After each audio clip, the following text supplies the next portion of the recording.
Are you struggling to be consistent and you know you can do better, and you've watched players be consistent and you're confused as to why they are consistent when you're not? Today, I'm going to share with you 3 keys to being consistent that me and my MLB friends talked about when we were being inconsistent. And if you work on these 3 keys, these keys will allow you to be more consistent, keep you steady when you're not doing well, and increase your production in the long run. Hi, I'm former Major League Baseball player Jermaine Curtis, and the things I'm going to share with you is what I'm doing with my students all across the country, what I'm doing with my students when I do one-on-one lessons, and are the things that helped me to play in college. I went to UCLA and to play in the major leagues. So if you watch this video, what you're going to learn is why you are being inconsistent when it comes to hitting, and you'll learn how to fix it. And if you watch it to the end, you'll get a gift from me for free that'll help you be more consistent 3x faster than if you didn't use what I'm going to give you. So with that being said, watch it to the end. So back when I was younger,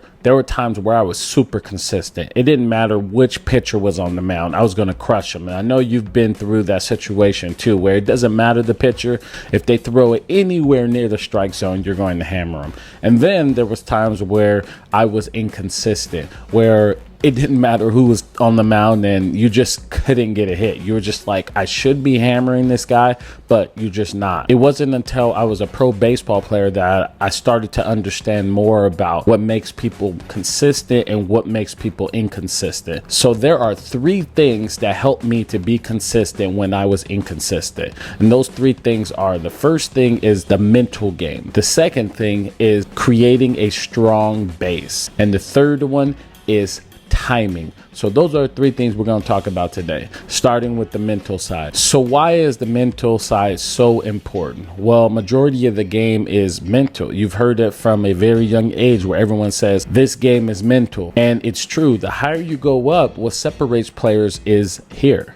So it's very important that we have a strong mind, because that's what's going to make us successful in the long run. And a lot of young players lack confidence and they don't know how to approach the game the way the pros do. And it's understandable, they're learning. So that's what I'm going to give you today, some tips that allow you to approach it the way the pros do. And a lot of players associate confidence with performance, and that leads to poor performance. For example, a lot of players will strike out and then they would carry that at bat onto the next at bat, which then leads poor performance in the next at bat. But pro baseball players look at it differently. Pro players look at each at bat as its own at bat. So what does that mean? So pro players look at it differently, and how they look at it is, let's say they struck out in the first at bat, and what they'll say to themselves is, okay, he got me, but he ain't gonna give me this next at bat. And they forget the first at bat. See, they don't string at bats together,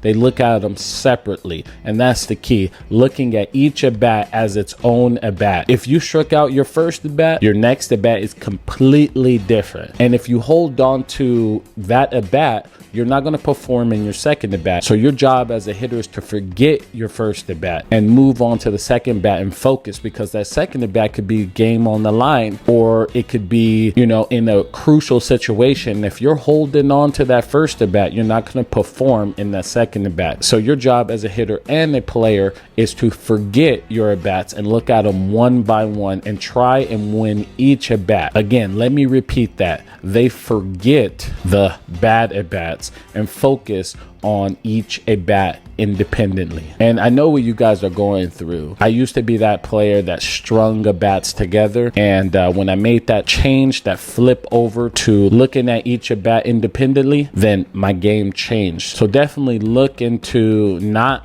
stringing at bats together, but looking at it as one at bat, each at bat. And another thing a lot of players do is they base their confidence on their results. So if they're getting bad results, they think they suck. And pros look at it differently. They have a different story in their head. And pros look at it as the process and not the results. And they're focusing on the process and not the results. Because the pro player understands they can't control the results, but they can control the process. So what does that mean? Well, if a player has 4 at-bats, they're looking to hit the ball hard like 3 out of 4, or they're looking to hit the ball hard or hit line drives 2 out of 4, or they're looking to hit the ball in the air 3 out of 4 times or 4 out of 4 times, whatever their process is to get whatever result they want to get, because they understand they can control hitting the line drive, they can control hitting the ball in the air, but they can't control the result. This means if they hit 3 out of 4 balls hard, there's a good chance that a few of those will turn into hits if they're hitting the ball hard. So you see how they're looking at the story? They're looking at as, I'm going to go up there and get a pitch I can hit hard, instead of I'm going up there and I have to get a hit. Now, if you look at the game like this, the game becomes much more easier, and you give yourself props for doing the right things instead of not giving yourself props on the things you cannot control. So if you're hitting the ball hard and you're getting out, you're still pumped up because you're doing your job as a hitter, and that's ultimately what your job is, to hit the ball hard. The more you do that, the more success you will have. Eventually, you're going to get your hits in the long run. So it will not happen that game, but over a course of a year, that's going to be a successful year. This is what my students are doing right now, and they're reframing their mindset, and it's making a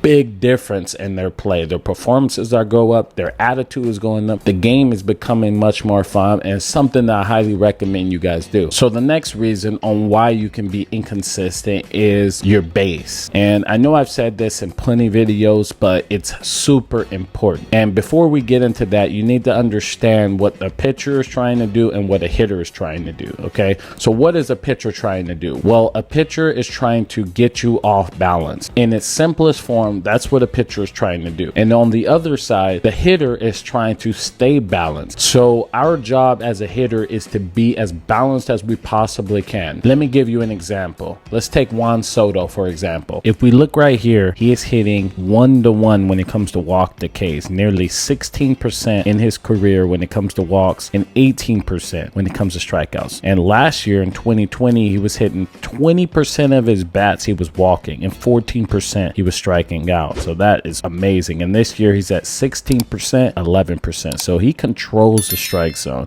He's forcing pitchers to throw inside the strike zone. And we also look at his average. He's hitting 292 his first year, 282, 351 last year, and 281 right now. He has a career 294 average, and I predict he's going to hit 290, 300 his entire career. And the reason why he's so consistent is because of his base. If we look right here, look how he's in that wide stand, but then look as he starts striding, look how his body is staying in the same position right here. It's not his head is not moving, and his lower half basically ended up in the same spot. So there's not any added or unnecessary movements in his swing. This allows him to put a consistent swing on the ball. Look how his body is still in that same position. This is how he's able to be so consistent as a hitter. See, your lower half is like the base of the home. If it's unstable, then the home comes crashing down. And to give you a visual of what that means, let's look at one of my students. He's been a part of my virtual clinics and camps where I teach what I've learned through Zoom on a weekly basis, as well as some other pro players. If you're interested in the virtual camp and clinic, comment below, and when there's a new opening, you can get in. But as you can see, look at his base, look at his lower half, look how he is drifting forward as he's swinging. This right here creates an unstable base, which means his swing's going to be unstable. See, if your lower half is rocky, then your swing won't even play. And our job as the hitter is to get our ace swing off as often as possible. So your lower half is super important. Let's look at Juan Soto and my student side by side. And we see that on the left side, you'll see my student drifting Flores. And if you look on the right side, Juan Soto is strong in his lower half. When we look at both of them, we see a completely different swing. We see one that's way more consistent and one that's inconsistent because of the base. Now, this is why I widen him out. Look at this video where you see him hitting. He is more widened out, and this allows him to create a strong base. And this allows him to be consistent. I'm gonna give you another example. Look at one of my other online students. He's also a part of my virtual camps and clinics. Look at his swing. Look how he's so upright, and look how he's not balanced after his swing or even during his swing. Now, look how we spreading him out, and look how much more consistent he is. Look how his head is still. Look how his swing path is much better. It's a way better swing, and he's getting way more consistent results. So if you're a young hitter, try spreading out, try widening out in your stance, because that is super important in creating a strong base. It's not like you have to do it, but it will help. Try it out if you're struggling right now. And lastly, one of the issues that our young players have. But before we continue, please hit that like button and subscribe to the channel. If you're new here, this is what we do here. So definitely hit that like button, subscribe to the channel. And I want to thank you for hitting that like button and subscribing. So thank you. And lastly, one of the issues that our young players have is timing. And it makes sense. At your levels, you'll face somebody throwing 50 miles an hour in one day, and then the next day 70, or 30 and 60. There's a lot of fluctuation on the type of pitchers you're going to face.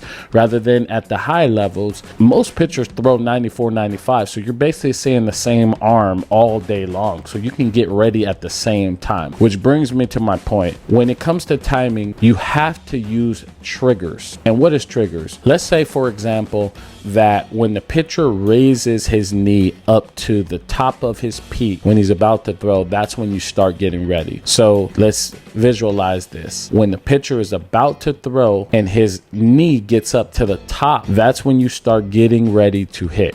Okay, you start getting ready. Now you're ready. Now you're going to punish them, right? So that is your trigger. Now, if the pitcher throws slower, you might have to wait until he starts releasing the ball to start getting ready. Now that change, you have to change your trigger for that reason, because that's the way you're going to let the ball get to where it needs to get to. And on the other side, let's say he throws fast, you might have to start getting ready immediately when he starts raising his knee up to throw. This is how you can make adjustments on your timing so you can get consistent result. You have to change your triggers. You have to start in different places. Not every pitcher throws the exact same, so you have to change. You have to make an adjustment. And I have a full video that walks you through how to get timing. It's something that me and a lot of players do. We used to have conversations in the MLB about this. How do we, which trigger are we using? And I made a video about to explain it, and the link will be in the description below. It teaches you what I learned as far as UCLA and giving you that reference so you can sync up with the pitcher and start hammering him. Okay, since you watched into the end, it tells me you're a serious player and you really want to be consistent. And right here, this right here is going to help you to be a consistent hitter, because it helped me to be a consistent hitter, and it's helping a lot of my students. All the students that you see in this video, it's helping them as well. This book helped me to